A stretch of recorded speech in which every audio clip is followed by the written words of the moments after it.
நிறைய வாய்ப்புகள் எனக்கு கதாநாயகம் வந்துச்சு. ஹீரோ நடிக்கிற வாய்ப்பு வந்துச்சுன்னா உடனே நடிச்சிருங்க. தருண் விஜய் இருக்கட்டும், அப்பா இருக்கட்டும், மகனாக பார்க்காம ஒரு நடிகனாக பார்த்துருக்காங்க.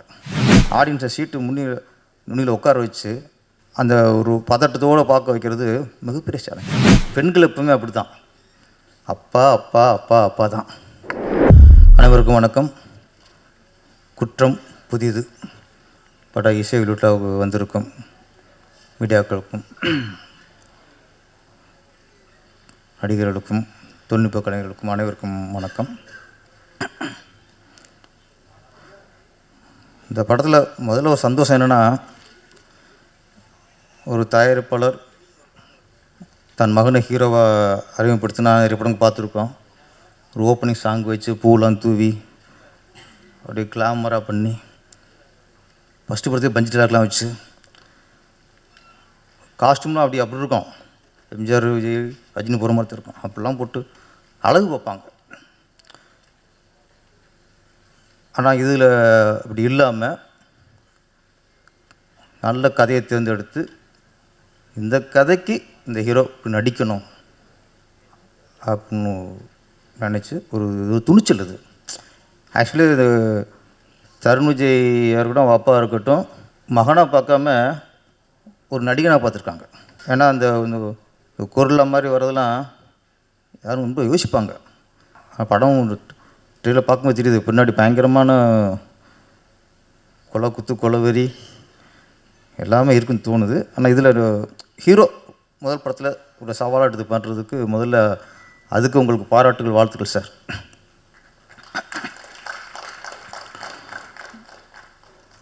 இந்த படத்தின் இயக்குனர் ஆம்ஸ்ட்ராங். ஆமாம், ஒரு த்ரில்லர் மூவி அது பண்ணுறது ஒரு சவாலான விஷயம். ஆக்சுவலி கமர்ஷியல் படம் பண்ணுறதுங்கிறது எல்லாம் அது கொஞ்சம் எதாவது சொல்லுவாங்க. கமர்ஷியல் படம் டைரக்டர்னால அது கொஞ்சம் அப்படியே ஈஸியாக பார்த்துறது. ஆனால் கமர்ஷியல் படம் பண்ணும்போது ரொம்ப கஷ்டம். எல்லாமே பேலன்ஸ் பண்ணணும். Comedy, love, sentiment, fight, emotion, song எல்லாம் ஒரு அது பெரிய கஷ்டம். அது ஏதாவது ஒன்று ஓவராகி கொஞ்சம் இதாக இருந்தால் கூட போயிடும். லேக் இருக்கக்கூடாது. எல்லாமே பார்த்து பார்த்து பார்த்து பார்த்து பண்ணுறது. த்ரில்லர் மூவிலேயும் அது ஒரு என்ன சேலஞ்சுன்னா, நம்ம நடிச்சிருப்போம் திருவிழாக்குன்ட்டு, ஆனால் அது திருவிழா கொண்டு வர்றது இருக்குல்ல, ஆடியன்ஸை சீட்டு நுனியில் உட்கார வச்சு அந்த ஒரு பதட்டத்தோடு பார்க்க வைக்கிறது மிகப்பெரிய சேலஞ்ச். எனக்கு இந்த படத்தில் அது இருக்குன்னு தோணுது. எனக்கு குற்றம் புதிதில் ஏன்னா ஃபஸ்ட்டு ஹீரோ அப்படி வராரு, அதுக்கப்புறம் டோட்டலாக மாறுது. அப்பா மக சென்டிமெண்ட் சூப்பர் சார். அந்த ஒரு சாங்கில் அப்பா நடித்தவரும் சரி, மக ஸ்ரேயஸ்விதா அதானே பேரை மனப்பாடம் பண்ணிட்டு வந்துட்டுருக்குண்ணா. நான் ஃபஸ்ட்டு பேரை கேட்டுட்டேன், அப்புறம் மனப்பாடம் பண்ணுறேன். சரி தப்பாக சொல்லிடக்கூடாதுன்ட்டு நல்லா பண்ணியிருந்தாங்க. அப்பா அவரும் நல்லா பண்ணியிருந்தாங்க. அந்த சாங்கில் அந்த அப்பாவையும் அம்மாவையும் வச்சுட்டு ட்ராயிங் வரைஞ்சிட்டு கடைசி அம்மாவை காணும். அப்பா மட்டும் இருப்பார். பெண்கள் எப்பவுமே அப்படி தான், அப்பா அப்பா அப்பா அப்பா தான். அம்மாலாம் சும்மா ஒப்புக்கு அம்மா நல்லா நடிச்சிருந்தீங்க மேடம். ஆமாம், முதல்ல இதில் ஒரு வெறும் திருவிழாலும் சென்டிமெண்ட்டும் இருக்குது. அது அவ்வளோ ஒரு பாசமாக சாங்கை காட்டும்போது தெரிஞ்ச போது கதாநாயகி பின்னாடி பெரிய ஒரு பிரச்சனை, ஆபத்து இருக்குன்ட்டு.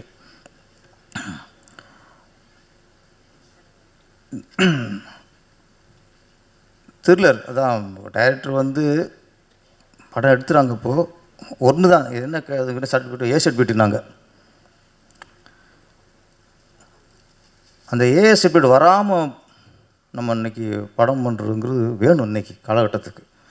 ஏன்னா தியேட்டர்களில் பெருசாக வரப்போதா, இல்லை ஓடிடி பிளாட்ஃபார்மில் பிஸ்னஸ் ஆகணுமா, எஃப்எம்எஸ் ஆகணுமா, இது எல்லாத்துக்கும் இந்த அப்படிங்கிறது ஒரு சின்ன டிஸ்டர்ப் ஆகிருக்குது இன்றைக்கி. ஆக்சுவலி த்ரில்லர் மூவி கூட ஓகே, ஏன்னா எப்படியாவது சில வன்முறை காட்டி ஆகணும், அதுக்கு வந்தாகணும். கமர்ஷியல் மிகப்பெரிய ஹீரோக்கள், ஃபேமிலி ஆடியன்ஸ் உள்ள ஹீரோக்கள், நாள் ஃபஸ்ட் 2 3 நாளில் ஃபேமிலி ஆடியன்ஸும் உள்ளே வந்து பார்க்குறக்கு அவ்வளோ ஆர்வமாக இருக்காங்க. அப்படிப்பட்ட ஹீரோக்களுக்கெல்லாம் ஏஐ சர்டிஃபிகேட்டு வராமல் பார்த்துக்கணும். அது அது அவங்களுடைய பொறுப்பு. ஃபேமிலி ஆடியன்ஸ் உள்ள ஹீரோக்கள் வந்து ஏஐ சர்டிஃபிகேட் வராமல் பார்த்துக்கிறது அவங்களுடைய, அதுவும் அவங்களுக்கு மிகப்பெரிய பொறுப்பு. அது வசூல் சின்னத்தில் பாதிக்கும். ஆம்ஸ்டாங் ஒரு சீனில் வர்றாரு சாங்கில், பார் சாங்கில். ஆமாம், அவரே கொஞ்சம் ஹீரோ மாதிரி தான் இருக்கார். இன்றைக்கி வர நிறைய இளம் இயக்குனர் பூரா ஹீரோ மாதிரி தான் இருக்காங்க. உதயகுமார் சார் அவர் அப்போ ஹீரோ மாதிரி இருந்தார், நம்ம அப்படி இல்லை. இப்போவும் தான். இப்போ என்ன, அப்போ வந்து 20 வயசு கதாநாயகிக்கு ஹீரோவாக இருந்தார். இப்போ ஒரு 40 வயசு கதாநாயகி ஹீரோவாக இருக்கார். அவ்வளோதான், எப்பவும் ஹீரோ அவர் தான். நான் அவர் வயசு சொல்ல, கதாநாயகி வயசு சொன்னேன்னா அவர் வயசு சொன்னேன்னா, நான் 50 வயசு சொல்லியிருக்கணும் கதாநாயகிக்கு. சரி போனால் போது 40 வயசுன்ட்டேன்.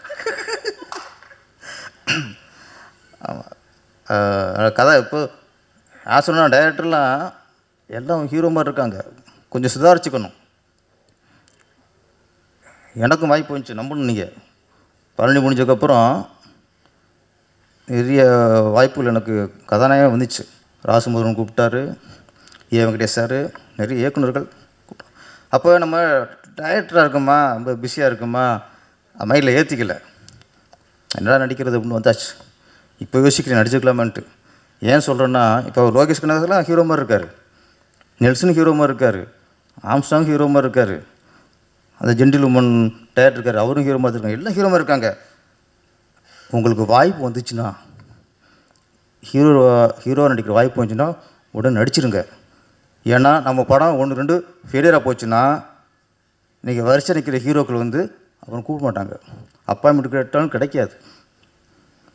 அதனால் ஹீரோ வரும்போது உஷாராக நடிச்சிடணும். ஆம்ஸ்டாங் சார் 2 3 ஹிட்டு கொடுத்துருங்க. யாராவது ஹீரோ நடிக்க கூப்பிட்டா டக்குன்னு ஹீரோ ஆயிருங்க. துண்டை போட்டு வச்சிடணும். எங்களை மாதிரி கிழிச்ச வேணா வந்துடாதீங்க. இந்த அவருக்கு நிறைய ஹீரோ வாய்ப்பு வந்துச்சு, அவர் விட்டார் அவர். ஆமாம், உதயகுமார் சாரம். அப்புறம் ஸ்ரேயா சுவிதா வந்து ஒன்று சொன்னாங்க, நான் ஹீரோனியாக நடிக்க வரும்போது ஜாலியாக இருக்கலாம், என்ஜாய் பண்ணலாம் அப்படி இப்படின்னு நினச்சிட்டு வந்தேன். கதாநாயகன் ஆனதுக்கப்புறம் பயம் வந்துருச்சுட்டாங்க. அது காரணம், இங்கே நிறைய பேர் ஆள் இருக்காங்க, நிறைய பேர் இருக்காங்க. யூடியூப் வச்சுக்கிட்டு அது வேறு இருக்குது. இப்போ ரொம்ப உஷாராக இருக்கணும். எப்போ எதை எழுதுவாங்க எதை சொல்லுவாங்கன்னு தெரியாது. ஆமாம், முன்னாவது 2 3 பேர் இருந்தாங்க சினிமாவில் உள்ள ஆட்களே. சினிமா நடிகர்களை பற்றி, நடிகைகளை பற்றி, சினிமாவை பற்றி கேவலமாக அடிக்கிட்டு இருந்தாங்க, பேசிக்கிட்டு இருந்தாங்க. இப்போ குற்றம் புதியது மாதிரி இன்னொரு குற்றம் வந்துருக்கு. இப்போ என்னோடய சேனல் வைப்பேன், இந்த யூடியூப் சேனலில். அவங்களாம் என்ன பண்ணாங்க, முதல்ல இந்த அரசியல் சாரமாக தான் பேசிக்கிட்டு இருந்தாங்க. டிஎம்கே சரியில்லை, ஏடிஎம்கே சரியில்லை, பிஜேபி சரியில்லை, இப்படி உட்காந்துட்டு எல்லா கட்சியும் குறை சொல்லிக்கிட்டு ஒரு விவாதம் மாதிரி பண்ணிகிட்டு இருந்தாங்க.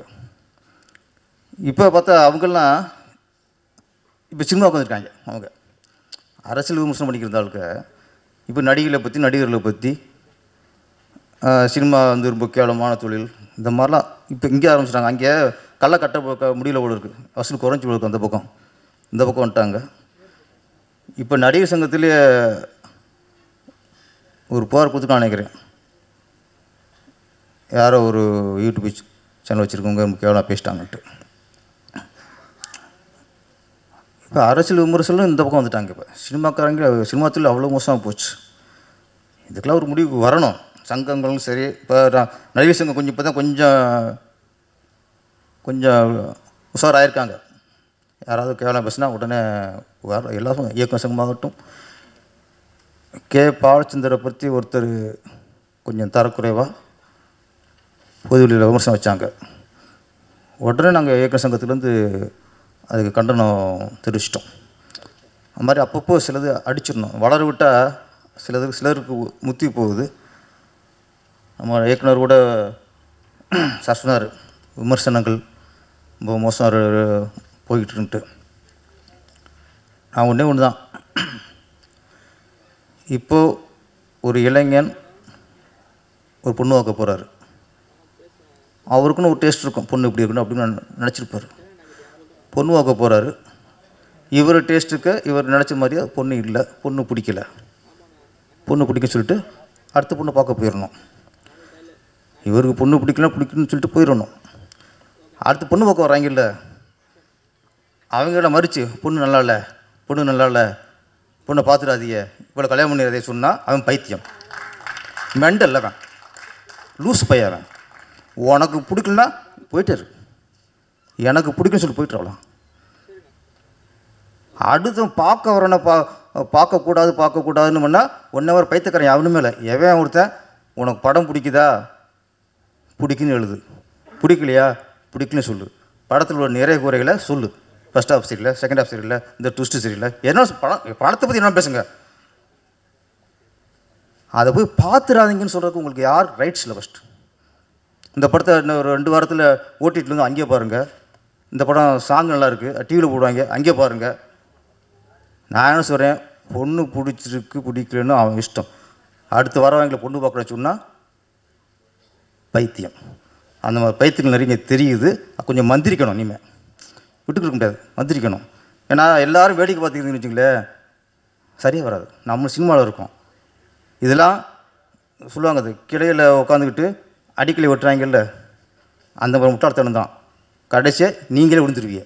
எவன் சினிமாவில் சம்பாதிச்சு சினிமா விமர்சனம் சம்பாதிக்கிறாங்களோ அவங்க சினிமாவை கேவலமாக, சினிமாவை ரொம்ப தரந்தாழ்ந்து விமர்சனம் பண்ணால் நீ கிளையில் உட்காந்துட்டு அடிக்கலை வெட்டுற கதை தான். ஒரு நாள் விழுந்துருவேன், எந்திரிக்க முடியாது. அப்போ அதில் ஒரு நாள் வரும். அதனால் விமர்சனங்கிறது நாகரிகமாக இருக்கட்டும். ரொம்ப ஓவராக நீங்கள் நினச்சதெல்லாம் பேசிக்கிட்டு இருக்காதீங்க, அதுக்கு ஒரு முடிவு வரும். குற்றம் முடியுது. புதிய டீம், புது இயக்குனர், புதுசு நடிகர் எல்லாரும் களம் இறங்கியிருக்காங்க. இந்த படம் மிகப்பெரிய வெற்றி அடைய வேண்டும். குற்றம் இது வெற்றி அடைந்து அடுத்த படத்தை சீக்கிரம் நீங்கள் ஆரம்பிக்க வேண்டும். நன்றி, வணக்கம்.